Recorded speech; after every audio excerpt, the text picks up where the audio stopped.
All right, well, we'll kick this off. So, the first thing I'd like to do, I'm starting a new tradition on my podcast where the previous guest writes a question to the next guest, not knowing who it will be. So I have no idea what's going to be in this, but it's a question for you. Oh my gosh. Okay. And if you want, you can always ask it back. Totally up to you, but... Okay. How do you determine the difference between a trauma response and a bad feeling in your gut? Ooh, this is an intense question. That's beautiful. Wow. How do you determine the difference between a trauma response and a gut feeling? Oh, that was good. Okay, let's see. You gonna take a stab at it? Yes. Okay. A gut feeling comes more so from intuition and what your body naturally knows, which can be easily confused with a trauma response. And what I think the difference is self-awareness. Yep. If you understand that was something that happened in the past and you understand how it impacted you, then when something comes up, it might feel like a trauma response because it's a natural reaction for your body to save yourself versus a gut feeling where something might feel off and it's not aligned. Yeah. I personally haven't had too much trauma. That's good. Which I'm grateful for. I mean, everyone has trauma, so I'm not saying I'm like scape free, but I don't have as much experience with the immediate trauma response. It's definitely more so like when a white van pulls up and you know, you just never know what's going to happen if it can open and I can get taken, especially as a woman. So those things come up and I'm just hyper vigilant with it. But that's also like I have reactions, but my body doesn't always tell me I'm unsafe unless there is an energy. So That's how fair. how would you determine? I would say, I think a trauma response can feel like a gut feeling, but the difference is a trauma response, whether you've actually figured it out or not, is rooted in something historical, right? Like there's, if you were to dig deep enough into yourself, either by yourself or with, you know, working with another, say like a therapist or something, you'd be able to figure out there was some type of imprint left on you from something historical that has led to you reacting, I say not appropriate probably isn't the right word, in an abnormal manner to something that shouldn't, you know, trigger, you know, quote unquote badness coming out of you type of thing. Right. So it's, I would say like gut feeling in some sense would be like fool's gold, whereas trauma response is, it's like a tree with roots underneath it, right? Yeah. Or it's like a tree that looks like it's healthy, but it's actually dead inside versus like there's roots to unpack. Yeah. Yeah. Oh, I so love that. Great that's what I would say. Okay. For the audience, so today my guest is Alexis Quiterio. Quiterio. I struggle with the QU, but everyone does. Thanks. And Alexis is coming on today to primarily talk, I think, about communication is going to be the overarching theme, but we'll dig a bit into who she is and how she ended up sitting here in my living room, interested in talking about communication. The next thing we'll do, so I've got a list of 4 questions here. Ooh. And I just want you to pick one at random. Okay. And this will be our starting point. That is not from a former guest. Okay. All right. Let's see. I kind of forget what I asked in those, so who knows? I love this. It's like a whole bunch of I'm getting like gifts here. All right. So, if a flashing neon sign hovered above you and it was visible to everyone but you, what would you want the world to know as they passed by you? Well, that's a great question. What would I want the world to know as they pass by me?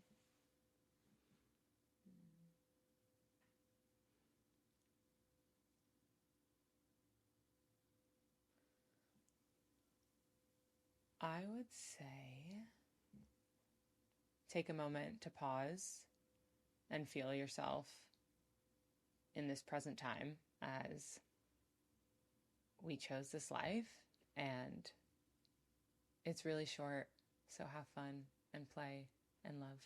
Yeah. I just want to remind people of the power of being in this human experience amidst all the BS that we're inevitably going to encounter. But we don't need to focus on that. For sure. Yeah, even if your life is good, life is hard. And at the same time, I always, I think a lot about health is not a given, right? You can be healthy your entire life and like that, right? You're no longer healthy, and what you're able to do or even your chance to continue participating in life is just gone, right? So, that exact moment happened actually with my mom. Okay. So when I was 16, she, very healthy woman, working out her whole life, eating well, all that kind of stuff. And it was Christmas. It was a couple weeks before Christmas, and she felt a lump in her breast. And so she went to go get a biopsy, and nothing was found. And then they said, nope, nothing's there. And then she was like, no, something's here. So she went back. They missed it the first time. And the day after Christmas, we ended up getting a call to see, like, to hear if it was cancerous or not. And it was. And that was literally like the day before. Everything was perfect. We were with family. Everyone was normal, all this kind of stuff. Yeah. And then that next day, everything changed. And she had to start undergoing chemo and radiation. So just like that, it's never guaranteed. Yeah, and sure. It's just, life is so short and we're not in control of it. So that's why everyone's saying, live this moment like it's your last. Sounds super cliche, but the more we can ground into that, it's really a gift. I like this idea too of like finding the miraculous in the mundane, in that you can kind of just be bumping along and you're healthy and not thinking too much about, kind of the preciousness of the fact that you are healthy, right? And able to experience something as, great as just like happiness or unbridled joy.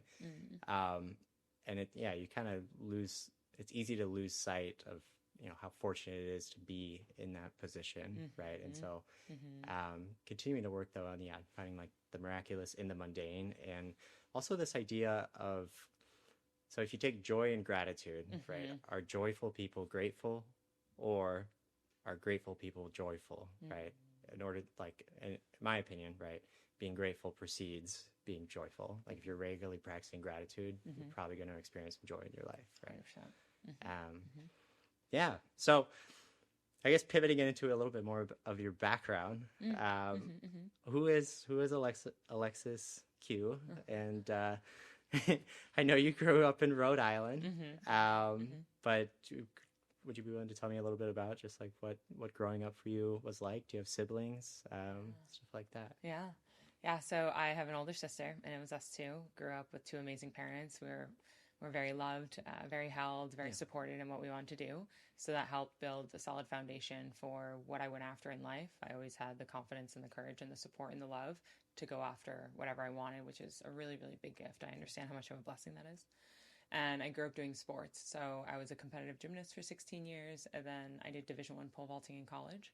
And so that helped create a really solid foundation and discipline and self-mastery and routine and health and wellness and body awareness, I would say too. And then moving into college, and after college, after that whole experience with my mom happened, my college experience was amazing. I didn't know what I wanted to do. I switched my major a bunch of times. What did you major in? Entrepreneurial management. Okay. Yeah. This tracks. So it tracks. So that was a lot of fun. And afterwards, again, not really knowing what I wanted to do, I moved to Central Virginia for a corporate job. Okay. And a couple weeks in, I say I had my quarter life crisis, because after being in that environment, although amazing people, there was just something where it was finally, I had no one around to tell me what to do, no school, no assignments, there was nothing I had to do except go to work. Yeah. And I was like, is this what I'm doing for the next 40 years of my life? It was just the first time that I didn't have all these distractions to bring me into the present moment, being like, is this me? Is this what I want to do? Yeah. So it was really jarring. And at that time, I then tried so many different things. I was in Virginia for 2 years, and I tried anything I was curious about, and then that continued as throughout my 20s, and I moved to 7 different cities. And it was just because that people were like, oh, was there a through line of work? And no, there wasn't. I moved to a city. I usually got a waitressing job just so I could support myself. And then I wrote a book. I started a podcast. I did blogs. I did men's fashion. I did marketing. I did sales.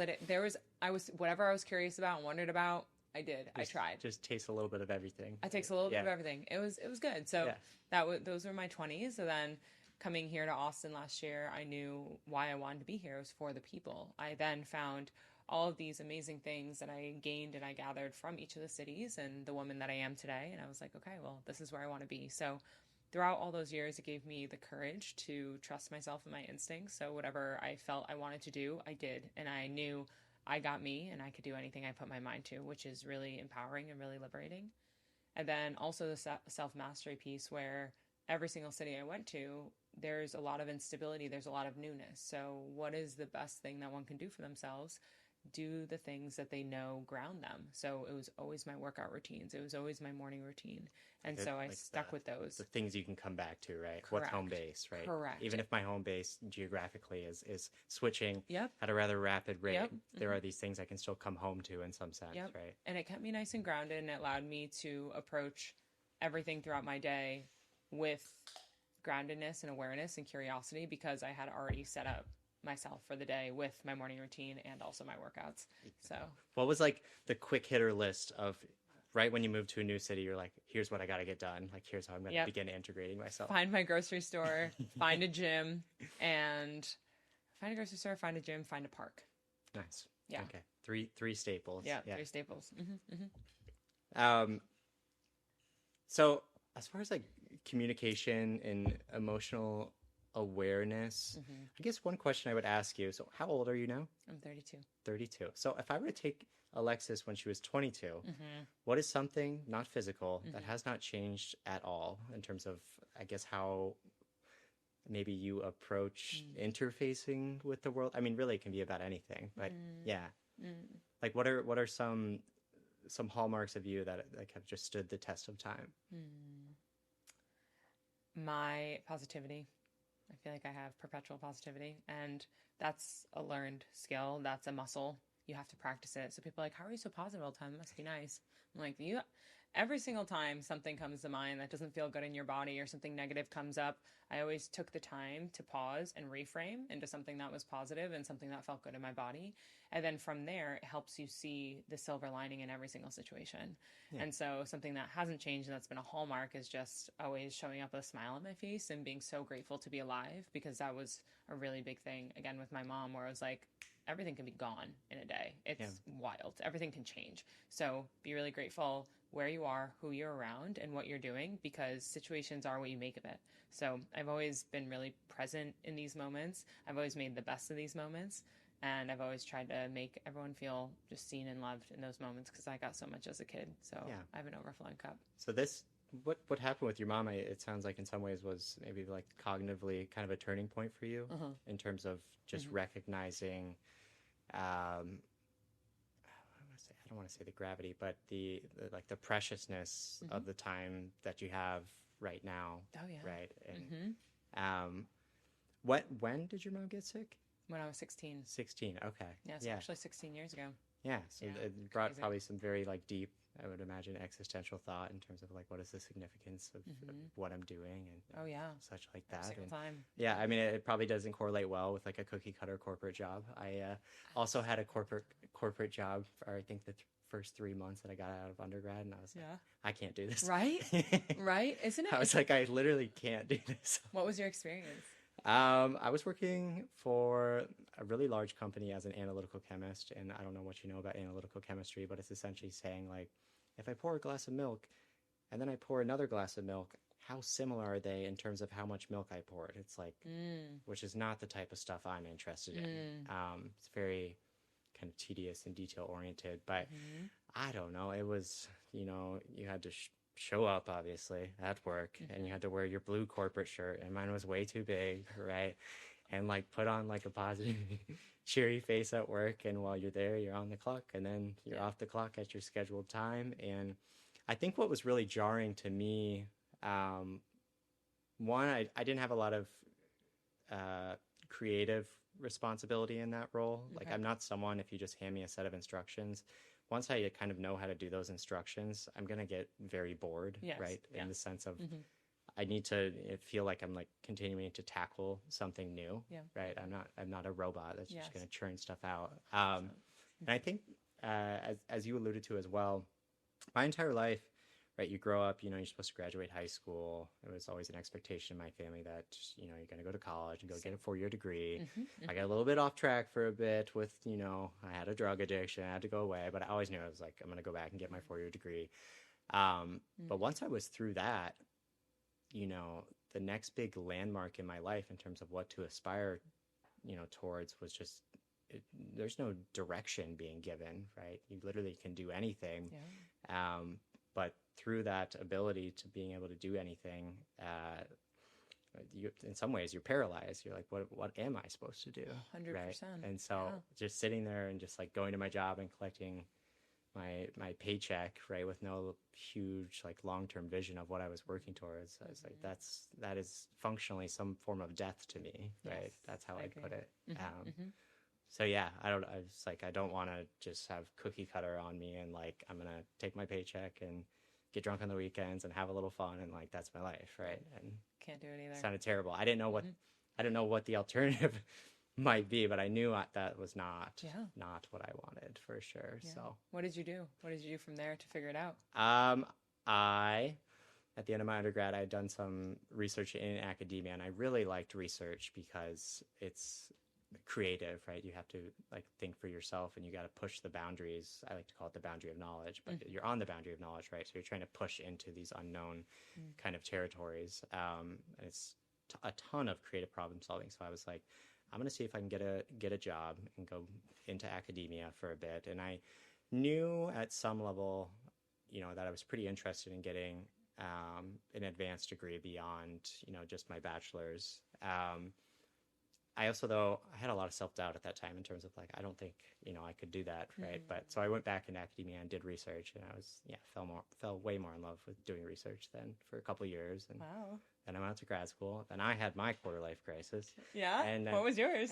Talk to me about yours. I'm glad you had it too. I was like, mine was pretty bad.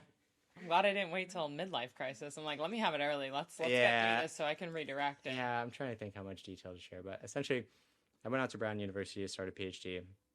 I had a professional situation with someone someone that had power over me, and they got very controlling and manipulative, and I would just say very toxic with me in a way that ended up, causing a lot of harm to me, to the point where I was like, I'm not going to continue to go to school here, right? I'm going to take my advanced degree, and Wow. So yeah, not great. I mean, at some point, I'm sure I'll go into like more detail about it. But yeah. Is that when you came to Austin? That's how I ended up down here. And that was when I first met you, like a year ago. Yeah. Or beginning of this year. For sure. Yeah. So when you first met me, I was very traumatized. It's taken, probably 20-ish months since I left the situation to where I'm in a position where I'm like, okay, I'm like feeling much more like myself again, right? Wow. And wow. Yeah. That's crazy. Yeah, so it's been kind of the art of like relearning, I guess, in some ways, how to communicate the way that I wish to as an adult, right? And so that's been super interesting to me. One question I have for you is, when it comes to communicating, what do you view as really low-hanging fruit? Let's say you were someone that you're like, I wish the relationships in my life were functioning better, or I felt better about being on the same page with others, or I felt more connected with others. Like, what are some really easy low-hanging fruit that are like things you can work on or try out, right? That could make a really big difference in terms of how you're connecting with others. Such a great question. Yes, great questions. That's why I was also really excited about this. I'm like, he's a writer. He's in academia. I was like, there's going to be so many questions I probably haven't been asked much. So I've got a whole list. This is just off the top of my head. You're so great. Okay. A couple of the super simple things that people can do. Number one, eye contact. So easy. But oftentimes, I don't hang out with these people as much anymore, but a lot of the times when I'm talking to someone, if their eyes start shifting, I am cutting my response down very fast. They're not engaged. They're not here. They're looking around. There's something else that's taking their attention. And I'm like, okay, so you're not here with me. So that's number one, eye contact, be here. Be here now. Also body language, like instead of like talking to someone like this, like have your body open. Just like be open to receiving them. And then the other one, super simple, don't pick up your freaking phone unless you are taking a note. And then you verbalize, hey, I'm taking a note really quick. I really like what you said. Or here, let me take a note of that instead of just taking out your phone mid-conversation. It's happened to me before, and I'm just kind of like, people aren't even aware of it. They do it subconsciously, and it blows my mind. I'm like, oh my God. So those couple simple things can make a big difference in communication. Another one is replying back and reiterating and making sure that you understand what someone said, especially if they were talking for a while. So, okay, so what I just heard you say was X, Y, and Z. Is that right? Okay, cool. And then you respond. Yeah. Or if they're just sharing something and it feels like they're venting, then you ask them, do you want to be heard, helped, or held? It's one of my favorite questions to ask because oftentimes in the situation, the other person just wants to be heard. And you can kind of tell that they're off in their own world. They're really processing something. They might not be looking at you much, and they're in their own mind and in their own process. And so at that point, they're not looking for a response. But how many times do you get unsolicited opinions? A lot. Like, oh my God, I wasn't looking for that. So yeah, that's another one. And then the last one I would say is follow-up. Follow-up is one of the key things. Just letting someone know how it felt to be with them or to see them. Yeah. Even if it's the next day or that night or it was so great to see you, and drop in a conversation, like reiterate some of those parts that you enjoyed, because none of us are mind readers. Yeah. And how much does it mean when you get a text from someone being like, yo, so nice to see you last night. I love dropping in. So excited to see you tomorrow. Like all of those things. It means the world. So follow up. I mean, it makes you feel like particularly cared about, right? 100%. And seen and felt. Yeah. Yeah. Mm-hmm. Yeah, I think I would agree on a lot of that. Like, for sure, reiterating back to someone, hey, this is what I think I heard you say, right? And then also, let's say someone sends a text with like 3 different pieces that are kind of separate from one another, right? 3 kind of things. Just acknowledging, like, hey, I heard this. Hey, I heard this. And I heard this, right? Goes a long ways for sure. Oh, yeah. And the other one, too, that maybe this isn't low-hanging fruit, but something I guess that always sticks out to me, and not in a way that I'm like judging others, but if you're having a conversation with someone, right, and you're asking them a lot of questions, right? Well, one, people really love to talk about themselves. Like if you want to be liked as a person, just ask people about themselves. It makes them, they love it, right? But conversationally, I guess, it's always like sticks out to me like a sore thumb if you're talking with someone and asking questions and it's just an entire one-way street. Like there's no reciprocation as far as questions being asked back or anything. And obviously you get in conversations at times that are more focused on one individual compared to the other, right? Just depending, maybe someone had some major life event happen, right? So you're going to be talking about them. But I just mean like more in general. But yeah, I guess what do you see as the role, maybe as the role or utility, or like, I guess, how do you view question asking in terms of connecting with others? I love how you asked this because I had a friend in the past where they thought, and also I thought, because I was in it and experiencing it a lot, they would always keep the attention, the focus on the other person to pour love into them. At the end of the conversation, though, it felt pretty extractive to the other person because say I ask you all these questions and you're like, well, we didn't even get back to you. And it's like, oh, it's okay next time. Yeah. And then you're like, I just poured everything out. I feel empty. I also feel cared for in a sense, but I feel like I know nothing about you. Yeah. That does not make the other person feel good at all. A conversation is a two-way street. Otherwise it's going to be a monologue, or otherwise you don't need the other person there. So it's kind of, I completely agree with that sentiment of, so you asked what was the balance between asking questions and like having a two-way conversation. Yeah. I would say when you're asked a question, respond to the question and then ask what has been your experience with that, or how about you? And that's why, because again, like you're really good at asking a question about like, well, what was it like for you? And if someone goes right back into another question, be like, awesome, I'm so excited to answer that one. But first I want to hear about your experience because they're two very different. We're all coming from different backgrounds. Even if you and I were in the same experience right now, we're both having a very different experience. Yeah. It's crazy. Yeah. So yeah, I would just say making it a point to make sure that you're like, before I get into that, thank you so much for being so curious. I love that. I want to know about you. Yeah. And if they deflect and say no, just you be like, well, I'd rather have more of a two-way conversation. I really appreciate you, but like, I would love to hear from you first. Sure. Yeah. Yeah. I can definitely remember when I was like 18 or 19 and struggling with like a secret drug addiction, right? I would almost never in my conversations talk about like what was going on with me. I would just always keep the focus on someone else. Yeah. And yeah, it was almost like a protective mechanism. And that would be a pretty exotic form of question asking. But yeah. No, it's true. It's a lot of deflection, and also like, are you hiding something? Yeah. Are you insecure about something? Do you not want someone to know about something?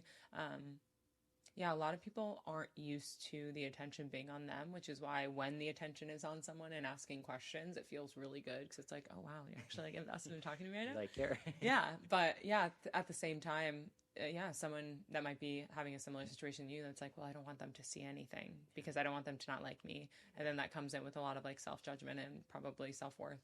For sure. Yeah. All right, we're gonna get pretty meta here for a sec. Give it to me. Okay, so let's try and walk through what has to happen for me to take a thought in my head and you to be able to receive almost identically what I'm thinking, right? What all has to go right communication wise. So from my perspective, I have to have my thought. I have to be able to hold on to it long enough to think of like which words to say, right? I speak the words, right? Now, depending on my intonation, right, how loud I'm speaking it, et cetera, it's going to sound differently, right? I can place emphasis, right, on the word emphasis or somewhere else to try and draw someone else's attention to like, hey, really pay attention to that, right? There's a lot of factors in terms of how my thought can come out, right? And then on the receiving end, one, you have to be paying attention and undistracted, right? To be able to receive it really purely. You can't have other stuff like flying around in your mind.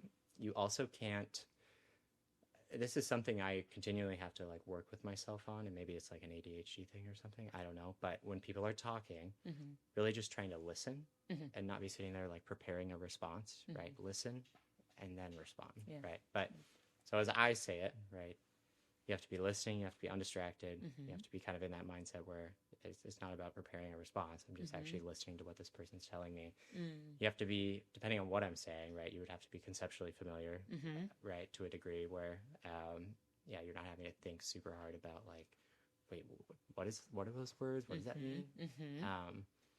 And then I'm trying to think what else. What other factors here am I missing? Yeah. It depends. So I love this framing of it. I would add, depending on what the topic is, setting the proper container. And what I mean by that is, say you're in a relationship with someone and there's something difficult that you want to talk to them about, then it's setting that expectation. Hey, hon, there's something I want to talk to you about. Yeah. You know, I'm a little nervous too, or it doesn't really feel good in my body, or do you have a couple minutes that we could sit down uninterrupted and talk about this? At least at that point, the person is ready to receive. If they say yes, then they're ready to receive that, versus cooking dinner in the kitchen and all of a sudden you just like drop a bomb on them about something completely out of context, and the person is like, so you're more likely going to get a reaction than a response, and it's not going to be thoughtful and it's not going to be grounded, you know? So if there's something like that, like this, you set this container, hey, we're gonna have a podcast, we're gonna talk about communication, we're just gonna vibe, we're gonna hang. Okay, cool, container set. Now anything that happens within this, I'm ready for it, versus like us meeting last night and it's like, hey, we're going to drop into a podcast conversation right now. I'm like, no, we're at a social event. Like, what are we doing? You know? So yeah, I would say setting the container is a really big one. Yeah, you did stop me. We were having it was a good. nice conversation. I was like, we were like, let's say this for tomorrow. I was like, save it. Yeah. That's fair. Yeah, giving someone like a priming, right? I mean, it's also analogous to the difference between, you know, working a job and being just like walking in one day and be like, yeah, guys, I quit, right? And the type of reaction that might get compared to, I'm going to put my 2 weeks in, right? 100%. It's very, very different. Yes. Right. Yes. So I think it's the same type of thing there. Yeah. What is something communication wise? Let me think about how to ask this. That actually, there's a few kind of questions I could ask here. So, has there ever been someone that you've interacted with and something communication-wise stood out about them just in the best way, where you were like, oh my God, I want to try and like emulate that or incorporate that into how I live? Maybe that's my starting question. Yeah. I think a sign of a good communicator is being around other good communicators and being aware of the different methods and styles, so that when my mentor said when I lived in Chicago, be a filter, not a funnel.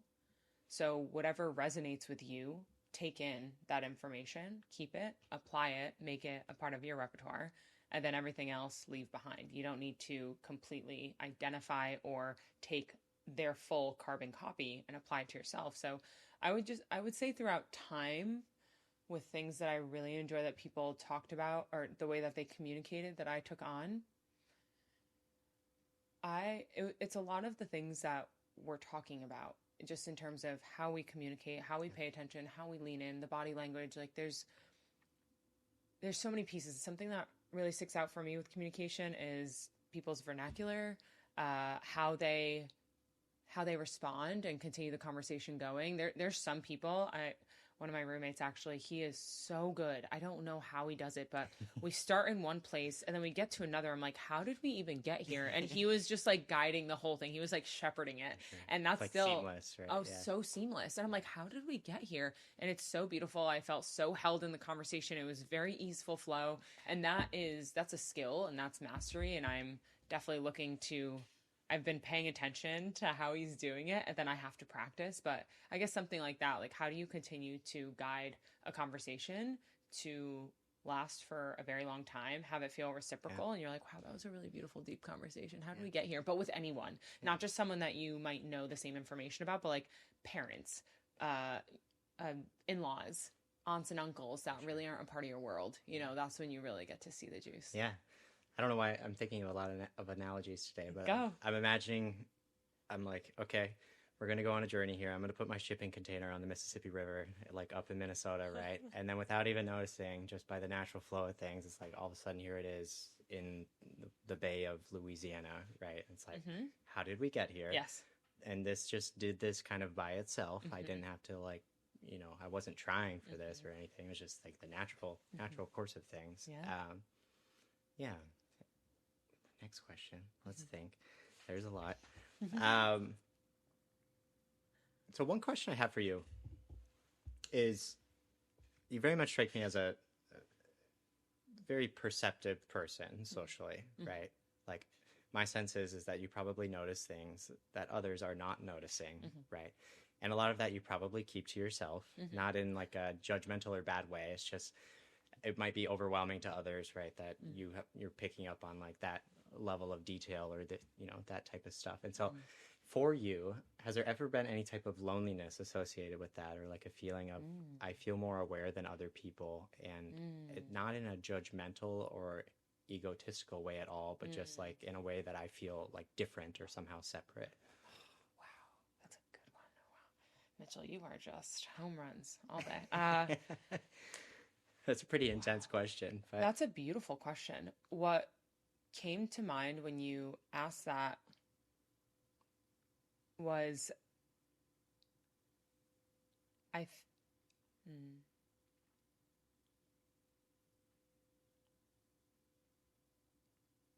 it's not as much loneliness as it might be lack of self-worth or remembering my gifts. Like, since I am so perceptive and that does so much for how I carry conversations, how I interact with people, it's normal to me, right? But to other people it can be really profound. But since it's normal to me, and I might not, until I see it in someone else, I'm like, dude, that's amazing that you do that. And like, oh, you do too. Until it's, you know, reflected back, I don't think it's anything grandiose. Yeah, because you've never known otherwise. Right? I've never known otherwise. Oh, and as you continue to learn a skill, just like the gym, you're like, oh, this is just how I work out. How has that happened?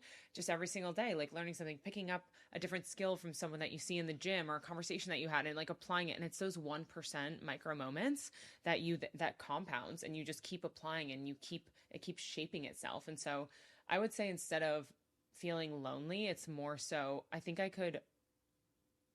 it's helpful when it's reflected back to me, just so I can be like, oh, right, like that is a superpower. That's not normal. Like, so you get to see yourself in action type of thing. Yes. Yeah. Yes. Yeah. Mm-hmm. Interesting. Yeah.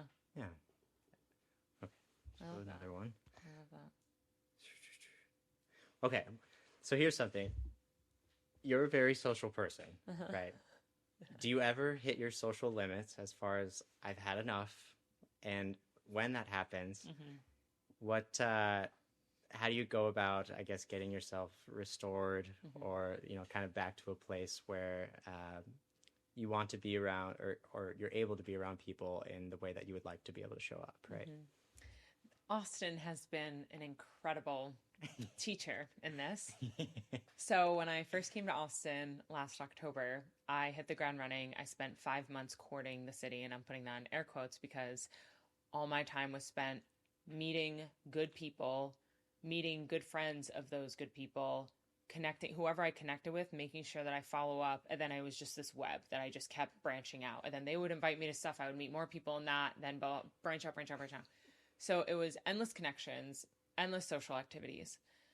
And beginning of this year, in February, March-ish, I found I was at capacity. I didn't realize it kind of snuck up on me, but I'm like, I can't keep responding to 50 to 75 text messages a day. I can't keep going on 5 walk and talks a week, like all back to like it. I can't and keep up with work and keep up with myself and my routines and like all these other things that we have in our lives. And I ended up hermiting. I ended up pulling back so hard, and people didn't really hear from me. And so I just kind of stayed in my routine and I stayed really quiet. I felt a lot of shame that I couldn't hold it. Sure. At the time as well, though, I didn't have the capacity because I was moving around so much. So that was a time where I was house sitting a bunch. And so every 2 to 3 weeks, I would be in a new home by choice. But that's just how everything works. So I was in survival mode from moving. I wasn't grounded. So then I had less capacity to focus on other people. I need to make sure that I still had capacity to work and also pour into myself. And so all the social stuff, I was just like, I just can't do it anymore. So I got off socials. I really stopped responding to people. I couldn't. And what that taught me was, number one, that was burnout, obviously. But number two, there's a way to communicate what I need in that moment and sharing with people. There was a point when I came back online and seeing people in person. I was like, digital communication is not a priority for me right now. I have very limited capacity, and that's just my truth. And just letting you know. So like, if I don't respond to you right away, feel free to double text me. Or that's why I really liked going to On It or Correct, because I saw a bunch of my friends and it was really nice to see them. And then that was the social commitment that it was. And then I was able to go back and do my thing for the day, and I didn't really have to do one-on-ones. But now that I came back and not wanting to burn out again, I find my morning routine has always been a non-negotiable. So making sure that I do that in the first 2 hours of my day. I'm not on my phone. What's your morning routine? Routine. I wake up, and as soon as my alarm goes off, I lay in bed. It's still kind of alpha brain waves. You're still in that sleep a little bit, but also waking up. And I just think of everything I'm grateful for. I'm just like, oh, I'm grateful for this, and this is so amazing. I get to wake up another day. I'm so blessed to have this life and these friends and these connections. And then I affirm what today's going to be like. Today's going to be such an amazing day. I'm so excited to pour into my clients, into my friends, if I have something going on. And it's like 3 to 5 minutes, but I'm there. And because the first 20 minutes when we're waking up is when our minds are the biggest sponge. And so anything that you absorb and you consume at that time is how the rest of your day is going to go. So that's why no phone, especially for the first 20 minutes, that's why I try to do 2 hours, is the most important. Because a lot of people wake up, go to their phone, and they scroll through social media like a morning newspaper. And then but then you get reactive, and whatever you see, you are then completely susceptible to feeling those feelings without running your day. So yeah, I make sure that I'm in my zone. I'm excited for my day. If I have any desires for the day, like this morning I woke up and I was like, I desire to have an incredible conversation with Mitchell. It's just going to flow. It's going to be fun. It's going to be playful. It's really going to impact those who are listening to it. And so that was my desire, and that was my intention. And then I felt it, and I was like, okay. And usually my eyes are still closed. And then I wake up, I make my morning elixir, I make my matcha coffee. It's like a little dirty matcha. Low caffeine, yes. And I don't need caffeine. I actually I don't typically do caffeine. I'm more of a tea girly. But no, the coffee's it's just good. I do coffee because it's a little bit more nostalgic, and also the coffee that I do, it's everyday dose, so it has collagen, and it has different. It has like different. It's supplemental too. You're a well supplemented human being. I try to be intentional about it. Gives me good energy. She went to Burning Man. I went to Burning Man. You have to. Yeah, no, especially at Burning Man. My self-meds are dialed. But yeah, so then after that, I go into my meditation and my morning pages, and I read a couple pages of a book. And that's not every morning. I do the best that I can. Sometimes I wake up and I go straight to the gym. Yeah. And sometimes, so it depends. But the whole thing is the first 2 hours are about me. And then I fill up my cup, and then I'm able to go out to everyone for the day. So making sure that I'm grounded in that. And then also back to your original question, making sure that I'm very, very much in over communicating with what's going on in my life with other people. And that's my truth. That's how I like to lead. People are like, oh, you don't owe anyone an explanation. I know I do not, but I choose to give someone that over explanation because I'm human. That helps them understand and respect me. And if they don't take it that way, that's perfectly fine. But it's better than I'm busy. Yeah. Then people are going to be like, okay, then I'm just not important. But if I'm like, hey, I have a lot going on. I have a lot of meetings. I don't have much capacity to pour into anyone right now. I'm saying that with love. I really appreciate you. I can't wait to see you around. But right now, I don't have time for this. And that's okay. Then at least you're like, awesome. I respect where you're at. Keep going after your goals. You know, there's a different take on that versus I'm busy. Then you're like, well, screw you. Yeah, exactly. See, it's like, oh, like why? Yeah, you're basically like, you're expressing care. Yes. But I don't have the capacity. Yes. And I think there's a quote about, what is it? It's something along the lines of, it's really hard to be, say, mad or any type of, I would say, kind of reactive negative emotion towards someone if you understand where they're coming from. Yeah. Right. Oh, and so you can't force that understanding on others, but you can give the opportunity to be like, hey, if you just like read through this and think about this a little bit, like, there's understanding to be had here, right? It's beautiful. Yes, I completely agree. Yeah, I love that idea of the start of your day just being all about you. I guess I've never thought of it that way, like in the sense of if I get up and I'm just like scrolling social media, right? I'm essentially, I'm gonna say, giving like the power of what my day can be over to something that's not really in my control in some sense, right? And it's not a total giving, but it's at least, it's enough to leave an imprint, right? And probably have a significant impact on how my day proceeds, right? 100%. It doesn't mean it's always bad, but it's just like, it's not, I'm not in control of it then, yes. right? So, when I've started my day before, and there's some mornings it's inevitable, no one's perfect, but there's been some mornings I've woken up and I check my messages right away just because I'm like, oh, this thing came up, or I'm going to need to address this shortly, whatever. Within the first 20 minutes, I check messages. Mitchell, I cannot tell you how on overdrive I am that whole day. I'm feeling a lot of angst. I'm not grounded at all. I'm quick to respond. I feel jittery. And it's because I put my body in a fight or flight and like an automatic like response reactive mode as soon as I woke up versus grounding myself into my day and responding thoughtfully. Yeah. So, and like you said, it's absolutely giving your power away. Why not? Mitchell wakes up. What do I want to achieve for the day? And you actually think about that. It's amazing how unintentional about our days we can be. Yeah. I mean, I think most people live most of their lives on autopilot of sorts, right? Absolutely. Where you're just kind of like one thing to the next, but you're never really like stopping and thinking of like, what do I want? What do I actually care about? Right. All these things. I mean, I could go pretty far with that, but yeah. Yeah. Yeah. I had another question. I have to think about this. Let's see here. What would you say is like a communication pet peeve of yours, if that makes sense? Like something that bothers you more than it really probably should, or it would be unusual compared to other people? Two things come to mind right away. One of them, unsolicited advice. If I'm just talking to you and you start giving me advice and I'm not looking for it, I used to do that. I thought it was being helpful.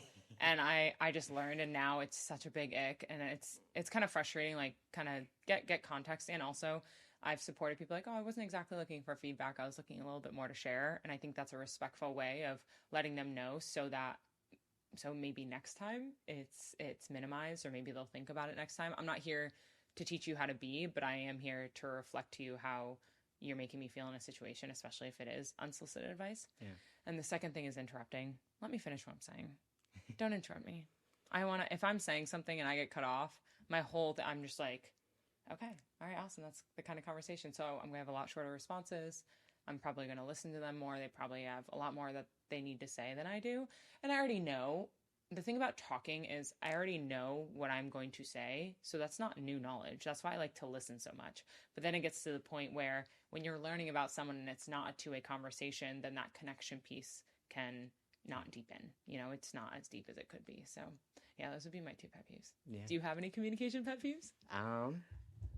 Question asking, like it being a two-way street, for sure. Yes. It doesn't always annoy me. I just always really notice it. And then, I'm such a hypocrite here in that this is something I've had to continually work on. But like, yeah, being interrupted, I really don't like that. Right? If I'm trying to say something and I keep getting cut off. There are times, I don't know where I would set the barrier at, but where, you're talking about something and both parties are excited. Yes. And someone like jumps in, right? And it doesn't bother you, right? Because you're both thinking along the same path. But yeah, as a general just like rule of conversation though, just really giving someone the opportunity to speak uninterrupted, and not forcing them to some finish line, that, let them run their own race, and you're like, okay, here's my race. Yeah, so I'm definitely not perfect about that. In fact, if people watch this, they're probably going to see that I've interrupted you a few times. No, you've been great. Maybe interjection, but yeah. Okay, another question. So you've done some writing. I've done some writing. I have more writing to do, but we're getting there. What do you view as, kind of the value in? There's a lot of threads I could pull on here. Speaking something out loud, right? And then writing something. Like, let's take, we can make up a hypothetical example, but let's take, I don't know, you just got out of a relationship, right? You're having a hard time with it. What's the value in talking to someone? It probably depends who you talk to versus I'm going to get my thoughts down. It feels like a jumbled mess in my head and see what happens, right? I guess, how do you think about these things, or like what would be the draw towards like one way or the other for you? I have a couple threads I'm going to pull here. So one of the things I say is I live every experience twice. I've been committed to my journaling practice every day for the past 12 years. That's pretty good. And it's therapy for me, truly. And it's evolved over time. So the first many years, I would say six or so years, it was all writing, pen to paper. I got to a point with my writing where I would wake up and I would be journaling for 3 to 5 hours a morning. And I was like, this is not sustainable, but it's a very healthy practice and I need it. How can I make it sustainable? So I pivoted and I turned to digital journaling. So what that looks like, it's just the notes app on my phone. I have a folder. I have a whole system in that. Every girl in their notes app. Oh my God. It's amazing. We love our notes app. I was on a flight recently and I looked to the person to my right. It was a girl and she was furiously pounding away in the notes app about like, this is how you made me feel. And I was like, oh my gosh. It's so therapeutic. So I moved everything to a digital journaling practice. And what I do is throughout my day, whatever comes to mind, whenever I'm thinking it, I could just go to that app and I'll sometimes text it. Oftentimes I'll press the microphone and I'll just start talking. So when you're asking how about writing versus talking, I actually do both. Yeah. The speaking piece helps me process faster. So writing, I mean, different thoughts come to mind when I'm nice and slow and writing, just because I can't move my hand doesn't move as quickly as my mouth. Yeah. But the speaking piece helps me understand things I might have not known before. Then hearing yourself say it brings more truth to it. And also, there are facets of, well, you touched on something I was going to touch on. So, right, your mouth moves faster than your hand can write.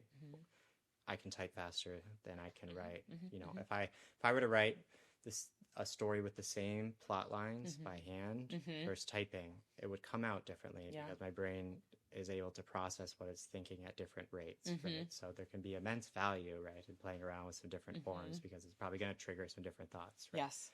And then, agreed. What was the last thing you were talking about? When you speak something, it's emotion. Oh yeah, there are facets, particularly with speaking, right? If I were to just write down a phrase, right? There's a way that that sounds in my head, right? But then when I speak it out loud, I'm carrying more information about whatever it is, right? Because of, you know, all these I don't know what to say, not the words themselves, but like that intonation or the emphasis, right? Or emotion that comes out with it as well, right? There's sense making that occurs with that additional information. And it's also, you're using multiple senses. So when writing on paper, you're using your eyes and your touch, and you're processing with your mind. When you're speaking, your voice is now hearing and you're speaking. So you just added two senses, and also now you're feeling. So when we speak, there's vibrations that are moving through our body, and now we're feeling also what we're saying. So I would say do both. I think both are extremely valuable. That's why when I sit for meditation, I do morning pages. And something completely different comes out on paper than it does when I'm speaking and journaling digitally. So I think they're both great practices. My biggest thing is sustainability, whatever you can sustain. If you're like, I don't have time, or I will not make time to journal for 5, 10, 15 minutes a day, then bring it, like, do it in a way in which is sustainable for you, because the practice is what's important. Just showing up for it and understanding yourself and how you think also brings awareness and emotional intelligence to your day and to who you are, you know? Yeah. And there's something too, you know, particularly about writing that I really like is whatever I have going on in my head, right?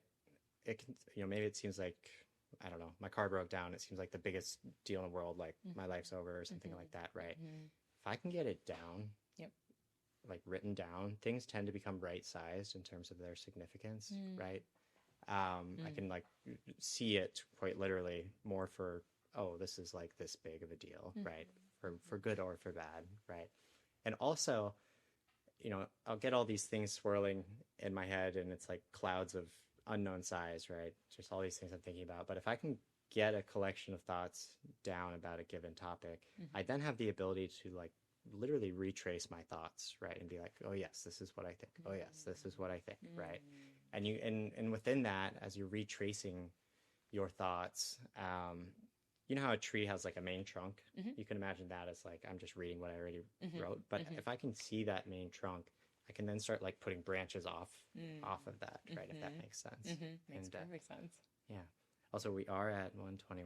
So. Oh, okay. Yeah. Yeah, wrap up. Yeah. Unfortunately. That's fine. I actually don't want this to end, but wow, okay. I feel like we're just really getting started. We're getting really going. We'll do a part 2. Yeah. I really like this. Yeah. So, yeah, but thank you for coming on. Yeah. We will do a part 2. Yes. And I love that. Yeah. Thank you for these questions. This is great. You asked me questions that I don't get asked often. It's really beautiful to reflect and also try to be original and just use my own mind. But yeah. You are. So yeah. Thank you. This is so fun. Yeah. I appreciate you. Or like just starting to get into the depth of it. Oh.